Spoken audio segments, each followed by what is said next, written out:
Welcome to Down to Dunk. I'm your host, Andrew Schlecht. We're part of the Athletic Podcast Network. With me, as always, on Mondays is my good friend, Miky Berra. Miky, what's up? Well, I'm way better than you. I had more than 3 seconds to finish my lunch/dinner, whereas you had to inhale your lunch to do You this got, podcast with me. you got to watch every second of it, too. That is And like, also, yeah, that's my life right now. So, and also congrats on the super duper megapod. It was hey, the such draft a great work. bonanza. The Yeah, it draft was one. really fun. Yeah, It was it's really fun. Andrew is the best, you guys. Down to Dunk is the best, but Andrew is the best.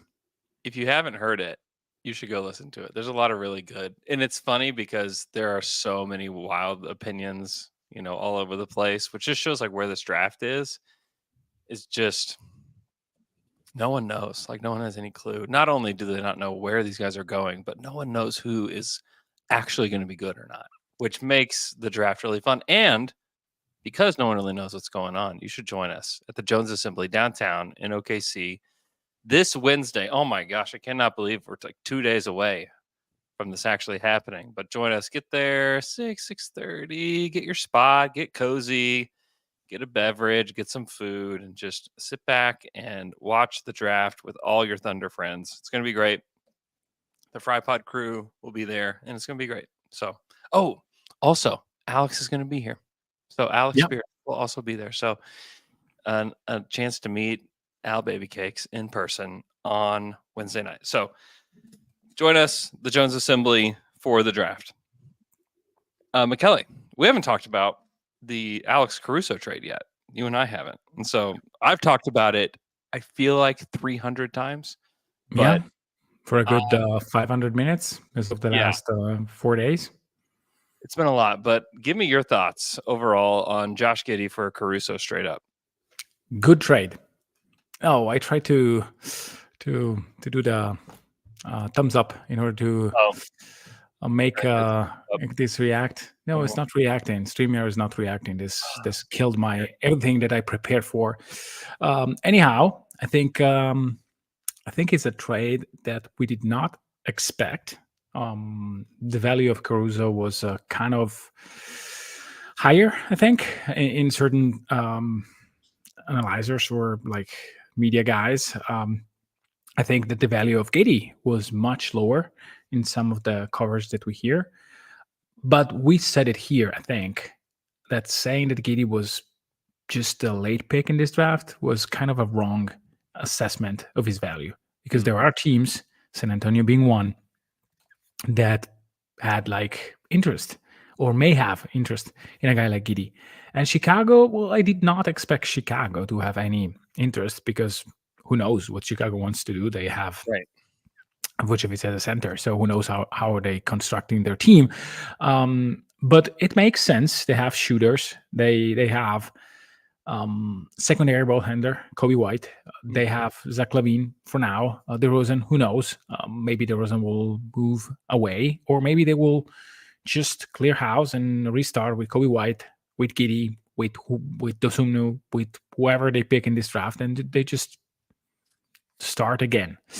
And so it makes sense for him. It's sad to see him gone. I still have vivid memories of the series against the Pelicans, where it was insanely awesome to watch. Yeah. And I think that player is there. Will that player, that version of a player, be? I mean, could it have been the same for OKC for the entire season, for the playoffs? I think that you have the answer. The answer is no. And I was also thinking, and I said that to John on Saturday on OKC Doing Team Show, we're saying it's not just about Shea and J-Dub. It's about the fact that why an inefficient rim player like Giddey should have 4 touches at the beginning of games just to put himself into rhythm, which is exactly how they managed most of the games after the All-Star break, just to see if he could improve. And it worked. Mm-hmm. But why? I mean, there is a guy who's 7'1", who could get 55%, 60%, 70% of those touches, and it would just be amazing. Can you imagine, like like hitting Chet immediately at the beginning, just trying to have him just in the game immediately. I mean, that to me is a better usage. And Wing. Caruso, Yeah. yeah, Caruso will allow that because it's a player that spaced the court for real. Guys will have him in scouting report, and if you want to cheat on Caruso, be my guest. That is something that I think everybody will just be okay with. Like Yeah. just leave Caruso open, or we'll pass him. We'll pass to him, and he will make the other team pay. So I think that this unlocks so many things for OKC in terms of current roster construction. They can go 4 guards and Chatongan. That it's not that different to what Boston is doing right now. A little Hmm. bit taller, the wings for Boston, but the same principles. They don't have weak links defensively at any position with that starting unit. And they have so much flexibility. They have the draft on Wednesday where they could get McCain, for example, and they would have 5 guards. They can play with them in the trade market because those guards, and I'm including Isaiah Joe, the draftee, whatever he was, if you want to include him, well, let's keep him out. Kaysen Wallace, Lou Dort, Caruso, Wiggins, they have many players that they can say, okay, let's remove 2 of them and get a wing, and that in the roster will be perfect. Hmm. So I do think that Caruso on the court and as another member of the guard of OKC can really unlock whatever OKC wants. Hmm. Yeah. I'm really excited. We get to talk to Alex today at 4:00. I don't know how I'm going to release that. We'll see if it's worth releasing. I'll say that. We'll do a press conference with him. I'll try to get some audio and some video from it, and then if it's worth releasing in like a high quality way, I will. So I get to talk to him today, and yeah, he's going to fit great here. I mean, he's one of the best role players in the NBA. 2-time All Defensive Player, shoots it, can dribble. I mean, great. Can't guard Shea apparently, but every other tall guard and wing, yes. Yeah, Shea cooked him, which Yeah, Shea cooks big everybody. time. So, yeah, no, I mean, it's a great role player to have on your team, and it just allows for so much more flexibility. One, you didn't impact your cap sheet, very much at all. And then 2, you have the ability to now go trade any of these guys. If you wanted, not saying that they are going to, but you open up the ability to trade somebody and not change your point of attack defense, which is one of the better positions in the league. Like you need to have good point of attack defense. Everybody does. And so they have excess point of attack defense now, but they absolutely lack somebody that's in the 6'8" to 6'11" range. They have Oos, they have Jay Will, but you need somebody that is a starting level player. Neither of those guys are starting level players. And so now, are you going to just thumb your nose at the league and say, listen, we don't care if we're small. You told us that we needed somebody big. Well, actually, we're going to downgrade in size. So that could happen. Mhm. And I think, honestly, they'll be better with subbing in Caruso for Giddey. He just fits way better with what they want to do. Then I guess Shea becomes the worst 3-point shooter on your team, but like he's put so much pressure on the rim that I guess then it's Lou Dort, who was a good 3-point shooter last year, one that you don't necessarily have to guard like crazy close, but there's not a Giddey type of shooter Yeah. to hide anybody on anymore. I think that you can try to put your big man on Lou Dort. And it's probably what they will do. Mm-hmm. Point is, if you now sub in Kaysen Wallace, you cannot do that. And if you have Kaysen Wallace and Caruso on the court, or Isaiah Joe, which by the way, it's probably the guy who I have most doubts on returning, because you can absolutely keeping him for cheap, Mm-hmm. but he would look like a waste of resources because Isaiah Joe has an immense value on the trade market. So you either find an agreement and re-sign him for a long period of time at a reasonable price, or he is probably one of the biggest trade chip that you have. Yeah. And maybe I'm wrong, maybe I will be killed by this, but I do think that if you have Caruso and in case of Wallace, I don't particularly care about. Like, it's not that I care about losing a player that is clearly functional, Mm-hmm. but you gain so much defensively, and you have two players that are really hitting their shots. Yes, Mm-hmm. those are not movement shooters, but they can hit an open shot, Yeah. and I think that is a real ability of both players, and so you can replicate part of what Isaiah Joe was doing, not the movement shooting clearly, but if you're leaving out Isaiah Joe to get someone who's a wing that can shoot, then yeah, you can do it pretty quickly. Yeah. And you could even draft a guy that's a good movement shooter. If you went with McCain, we don't know if he's going to be ready right away. He's still a young player, but like if he was ready, like he could come in and replicate Just some of bomb. that. Yeah. Yeah, he's a good shooter. So yeah, I mean their flexibility now is kind of out the wazoo. Like they can pull off almost anything. They have a lot of desirable players. They have a lot of draft picks. They have a lot of cap space. They have everything that you would need to pull off what almost anything that you would want to do. And I think that there is a vast range of outcomes this summer with this team. Yeah. I think that they could draft somebody, maybe pick up a backup big and a forward, and like that could be it. And that would be a lot, and it would feel like a lot, and it would be great. I think there are other outcomes where there are superstars, older superstars on the market that would have some interest in being here, and the Thunder would have the ability to trade for them using draft picks and somebody like Dort or Cason Wallace to make it happen. And you're going to start hearing rumblings of it. You'll start hearing murmurs of Durant being somebody that wants to come back to Oklahoma City, which has been Wow. the murmurs have been happening for a long time.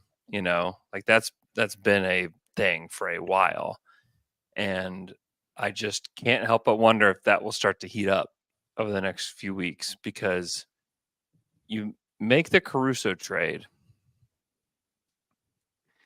and now if you traded somebody like Cason Wallace to Phoenix, it doesn't hurt your perimeter defense like it may have before. No. And so now it opens up some possibilities that I don't think we had the imagination for then. Also, like I've said, there's room for somebody to come in and start at the 4 for the Thunder. There will be a new starting lineup this fall.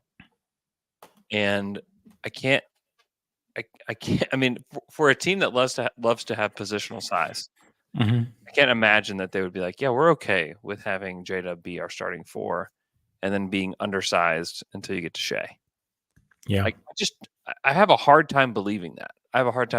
Now, those guys defend bigger guys. Absolutely they do. And maybe you're just faster and more skilled than everybody else in the NBA. That could be the case. And you can stay small, sure.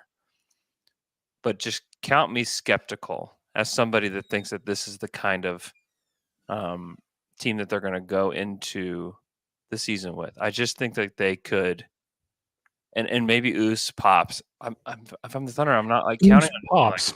That should be a beat. Oos pops. Oos pops. I just don't think I wouldn't be counting on that. That's not even icing on the cake. It's sprinkles.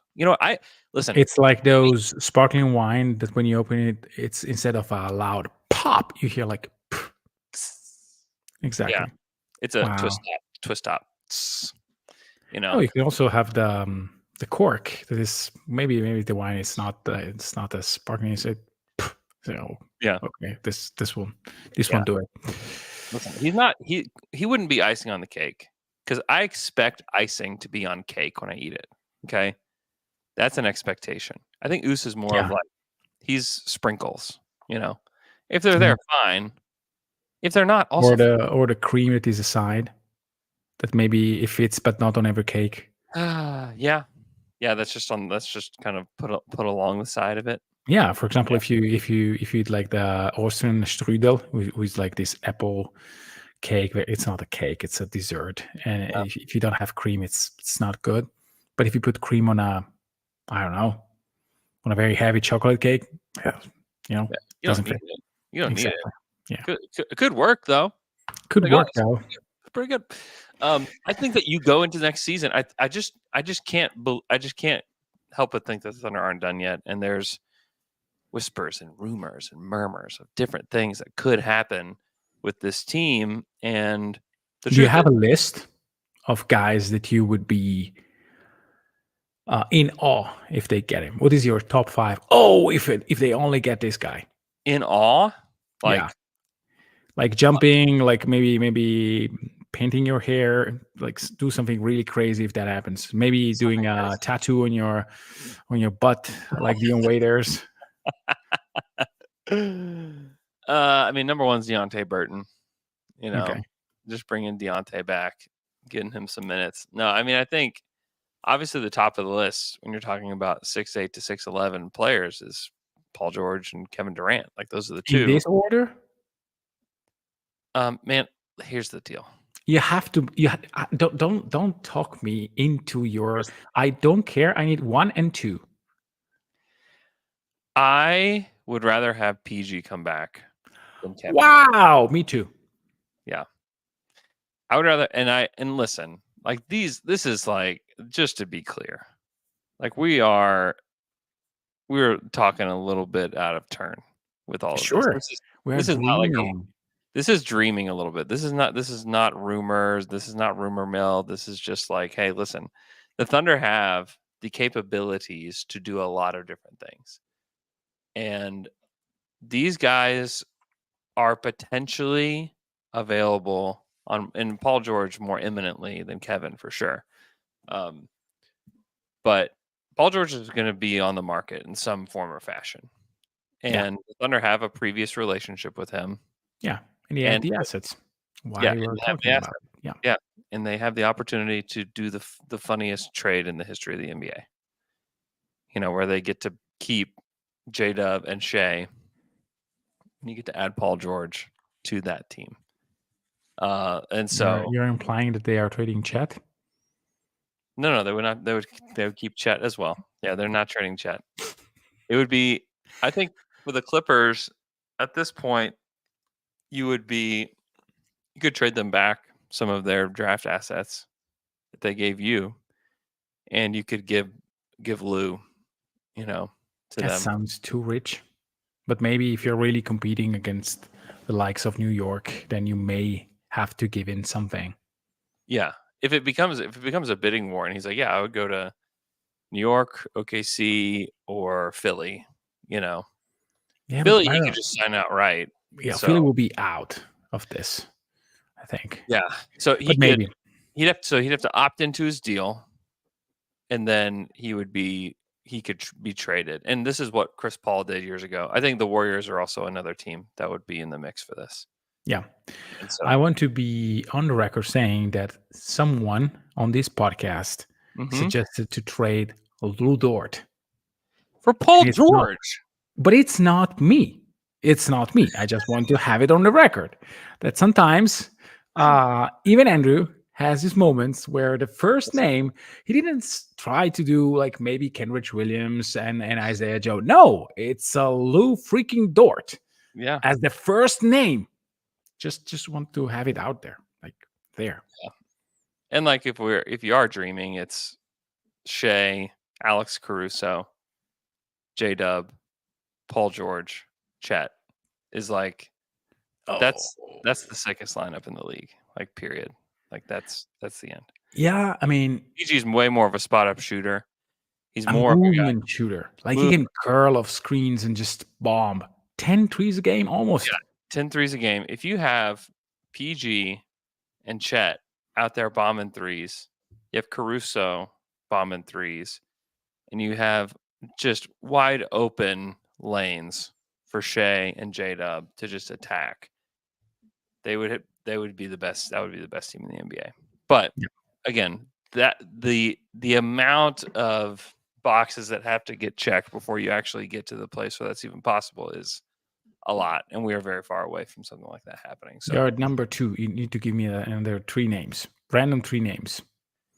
3 names for the Thunder to go after. Mhm. I mean, PG, Kevin. Kevin is way more complicated. We've talked a lot about it on this show in a lot of different facets, but The third name, I mean, then it like tails off significantly. Mm. Like, do we know what the appetite for Patrick Williams is now in Oh, Chicago? come on. After PG, I mean, it's like, Does Denny Abdia, is he available? Are you willing to overpay for Denny? Is it like, I mean, who else then? I mean, a name that I really like, Dorian Finney-Smith as well, is a yeah. guy that I think wouldn't cost as much as Patrick Williams and probably Denny as well. He's Mhm. older, but he has playoff experience. The defense would be tremendous. A decent shooter, not some great shooter, but a good enough shooter that I think would get better shots here in OKC. Um, and there's like relationship that exists there between Finney Smith and the Thunder in some capacities through Florida. Cam Johnson's another one where it's Yeah. just a lights out shooter that's going to get you buckets from the corners. He can do a little bit more with the ball. He's probably an upgrade on defense over Josh, you know, and like that's a guy that can come in and help you right away. That's like a trade where you can give draft picks and just take him into space, you know. So I think that they're going to have options. Again, like we don't know what they want to do. They could go draft somebody that they're just like, listen, like we're willing to put in the time with this guy. Yeah. Uh, we don't know. We just don't have any clue what they want to do. But there's an opening and a lane that's wide open for a big forward to come in and be on the Thunder. And I Yeah. think that you I am just keeping my ear to the ground on anything that involves that. So Yeah.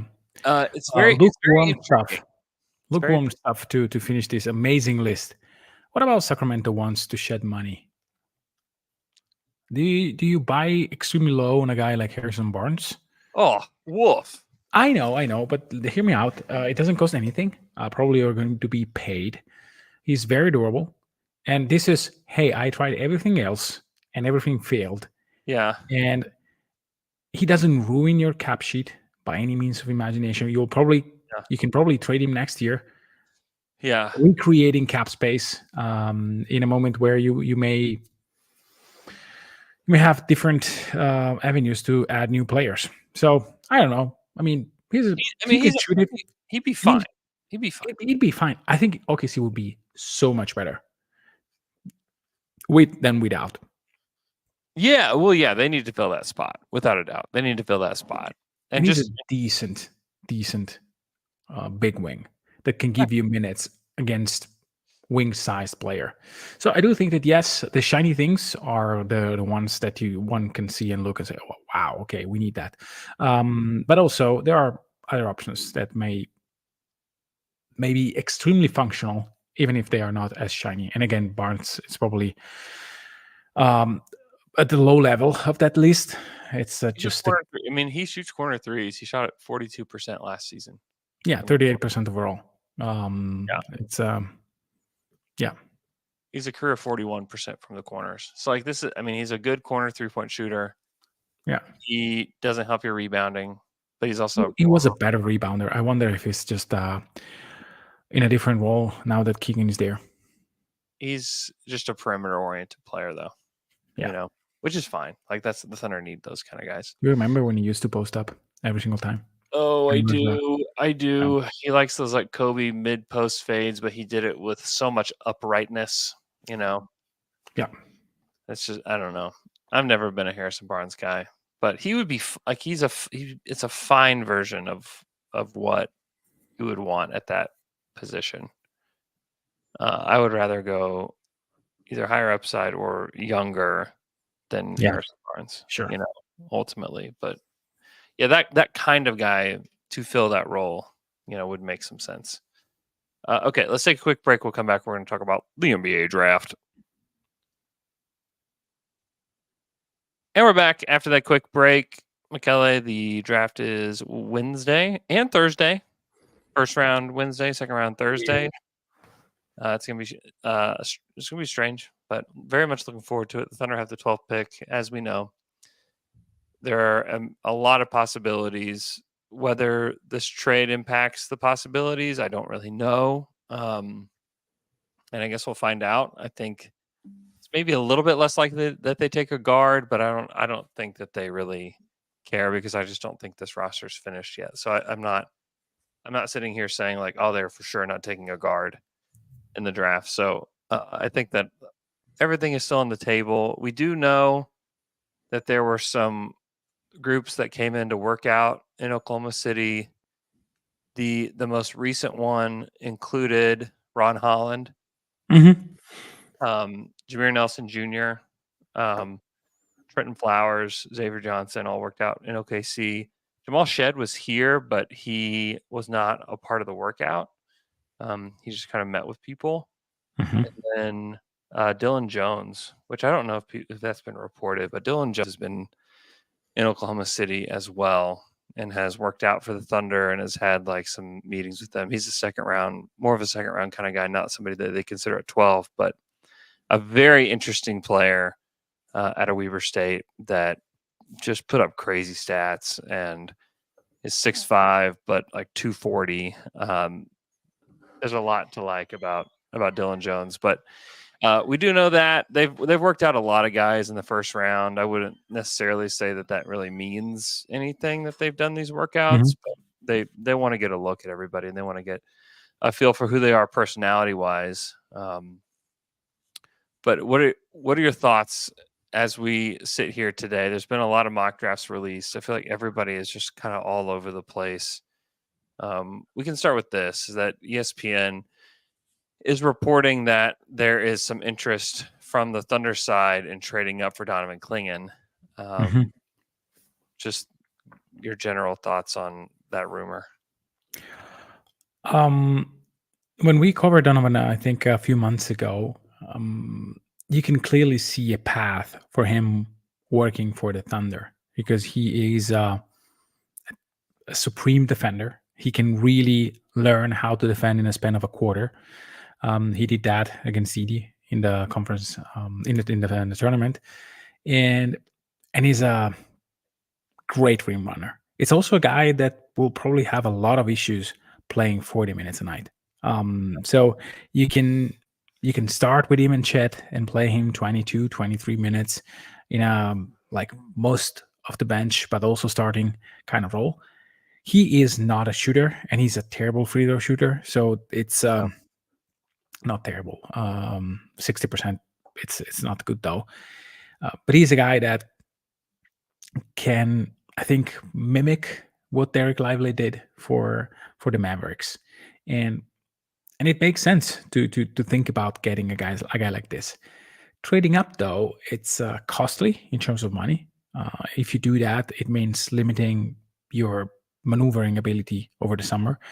You may have to renounce to getting someone in. I mean, you can probably work out the PG trade, probably also the KD trade, but it's Mm-hmm. at least little bit less space to work around with. So I don't think I would do it.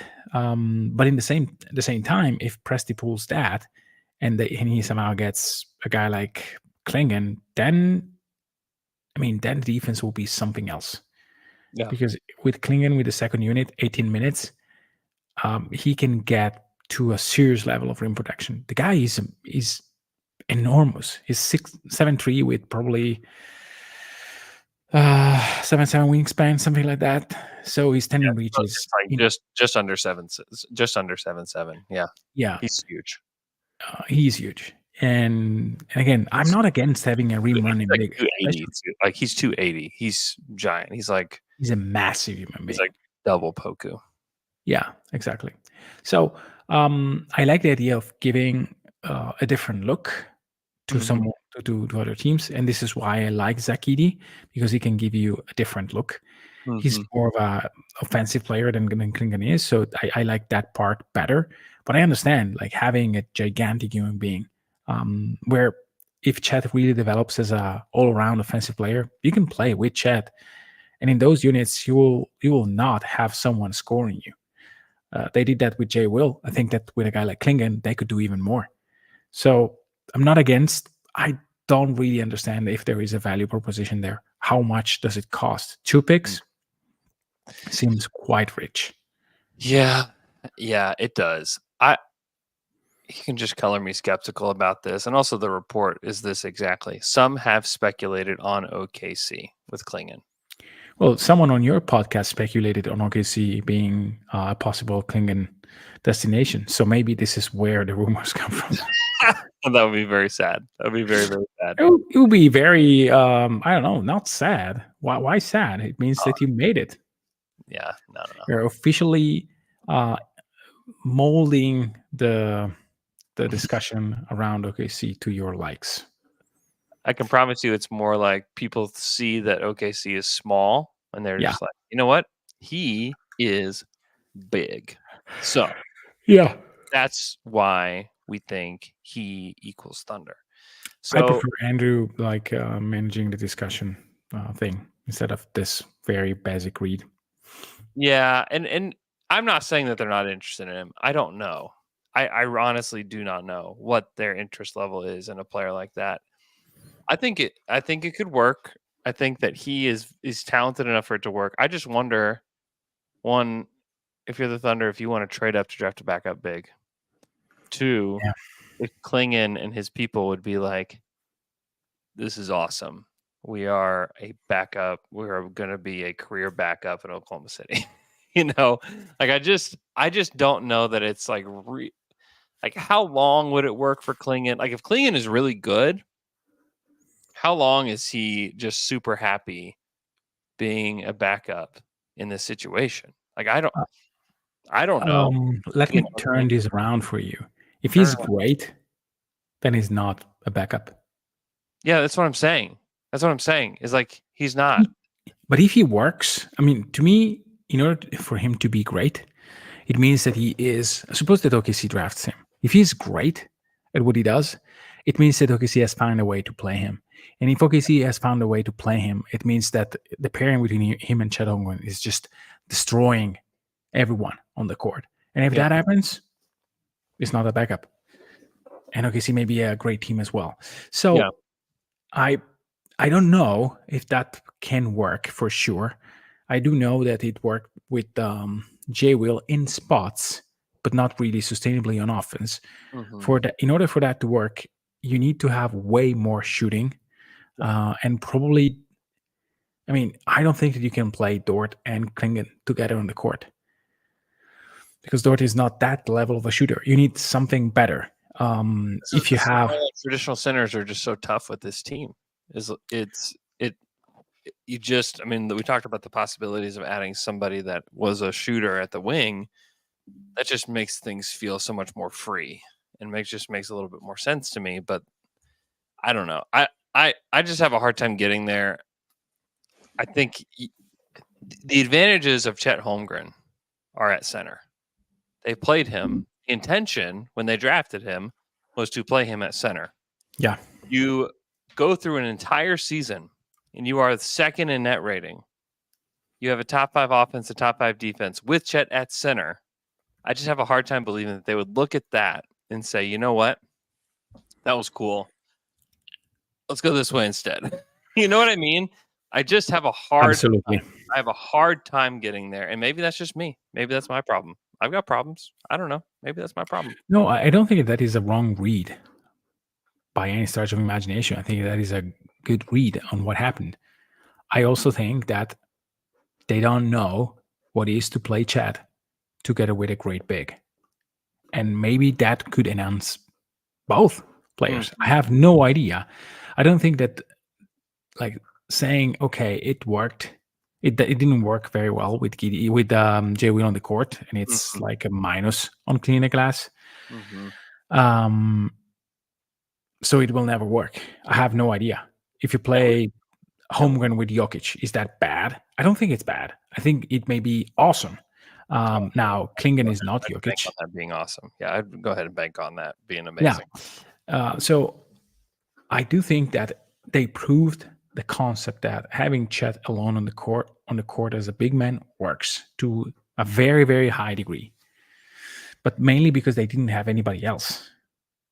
If you play him with Horford, for example, like Porzingis, does that work? I think it works quite well. mainly because Horford can really shoot it. Not really, but he's a guy that will shoot it. Threes, yeah, he'll take threes. Yeah. So again, I said it many times, but I don't think that saying he worked as a center means he can't work as a four.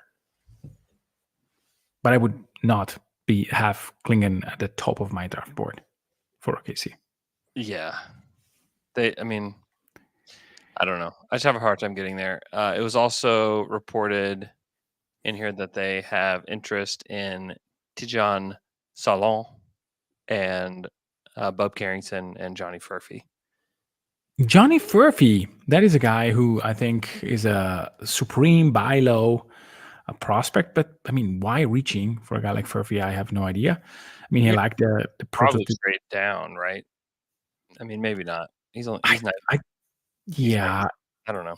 he could be gone by Miami if they He see could a potential shooter, which he is. I don't know.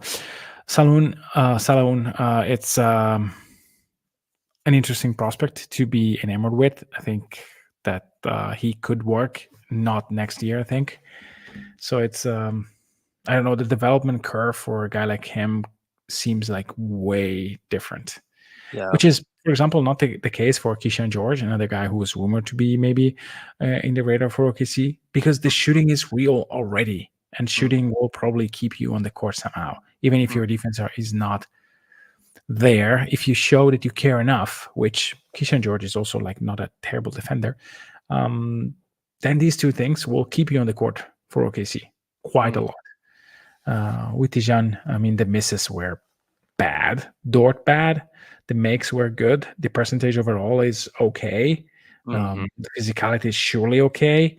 But I couldn't pretend that I watched like entire games of Tijan, so I don't know. But listen, like hearing, yeah, he may be like not the super high IQ guy, worries a little bit that he's there like playing hard, but maybe not always playing with the brain in a spot. So that is, doesn't feel very thundery.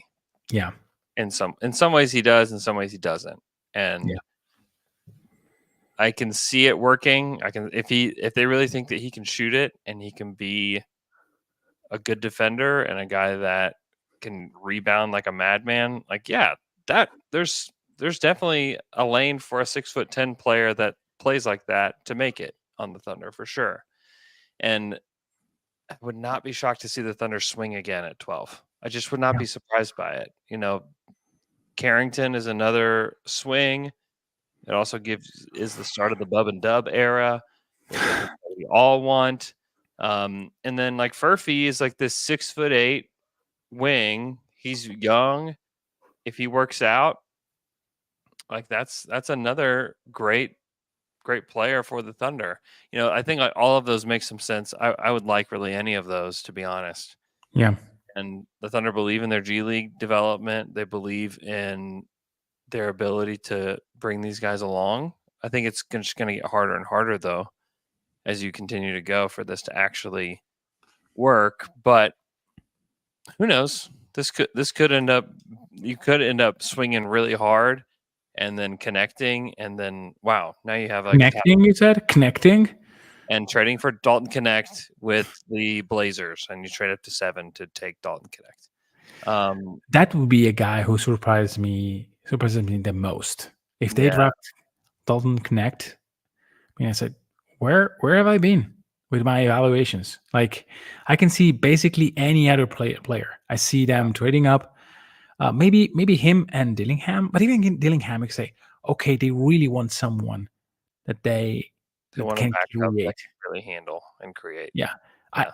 It's my second in terms of being extremely surprised, because everyone else you can say, yeah, sure, okay. I mean, Rich Shepard, Risa Shea, Sar, Topic.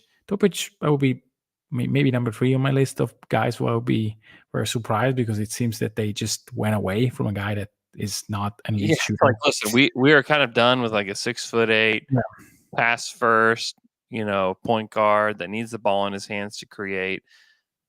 let's Yeah, go but ahead if you, and draft a 6'8" pass yeah, first exactly. guard that needs the ball in his hands to create. It's like, what's going on here? It would feel really. It would feel Very like, weird.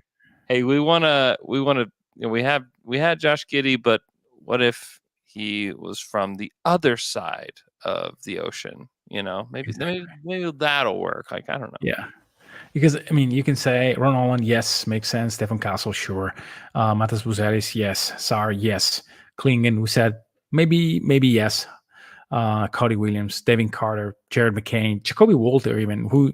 I mean, Kristen Peak made such a great It's a good pitch. comment about a pitch about Walter. I mean, maybe it's Baylor, maybe it's Yeah. the way in which he has been played there, but he can be something more. Mm, Filipowski, De Silva, Furphy, those are all players in the, and we mentioned probably 15 names yeah.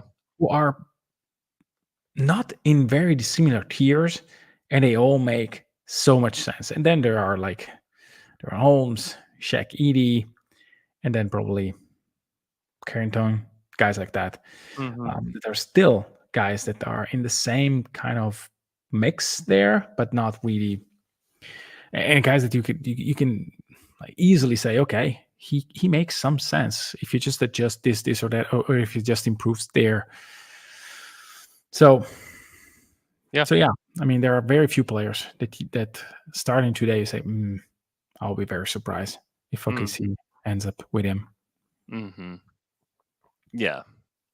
I'm so intrigued to see where they go Yeah, with this pick. There are just like there are a lot of different ways, a lot of different paths they could take with 12. They could trade up, they could trade down. If I will say this, if they completely traded out of the draft, that to me would not be a signal to be disappointed. It would probably be a signal to me to get like kind of excited wow, they because are doing it. like they're going for something quite a bit bigger than what we thought. So I would. Even trading back.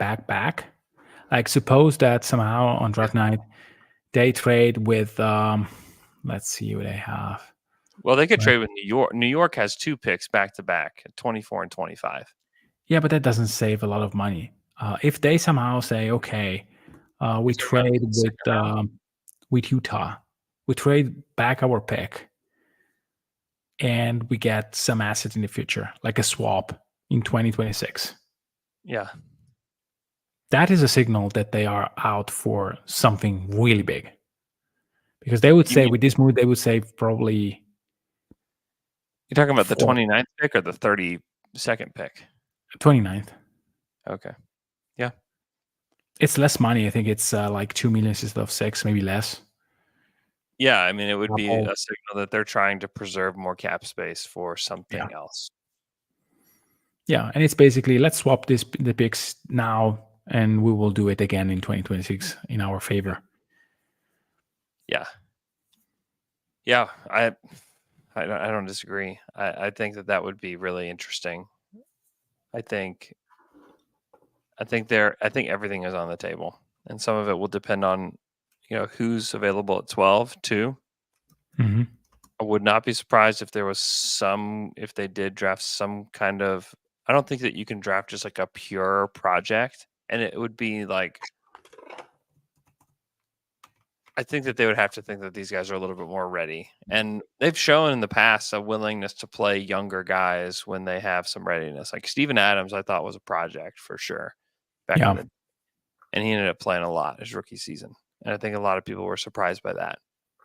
Um, so I do think like there's opportunities, and let's just be real.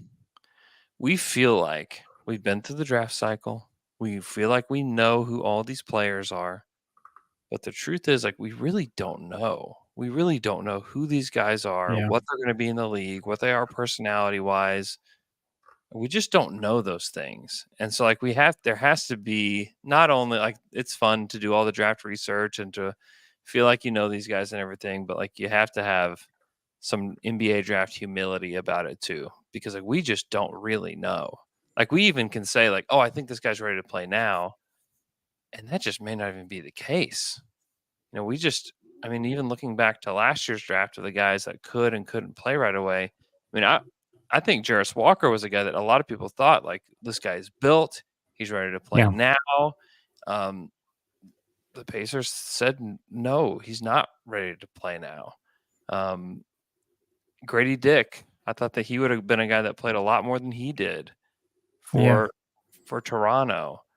There's just a lot of guys that we just assumed could just step in and play right away, but we just don't know.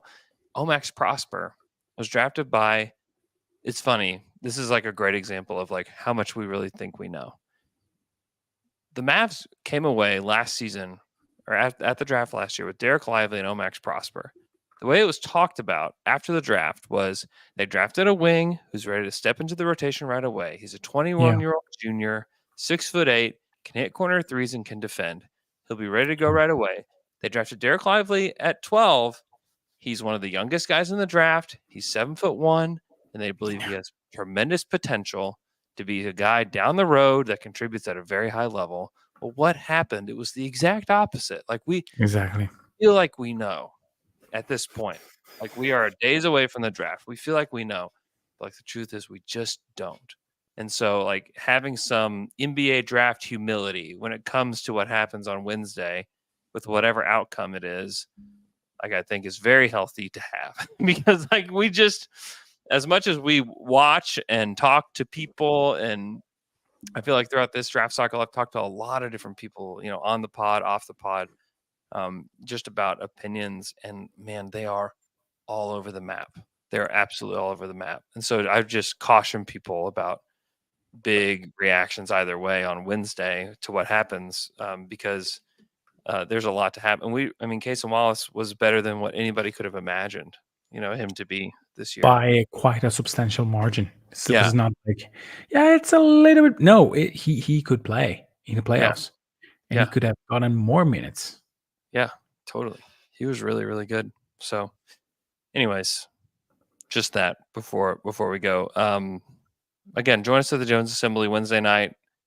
I think again everything's on the table. So you just want to be around Thunder fans. You want to be around other people that know what's going on. So be sure to join us at the Jones Assembly. I'll have some kind of content about Alex Caruso later this afternoon. We'll talk to him today at 4 p.m. So look out for that. Hope everybody's doing great, and we'll talk to you guys again on Wednesday.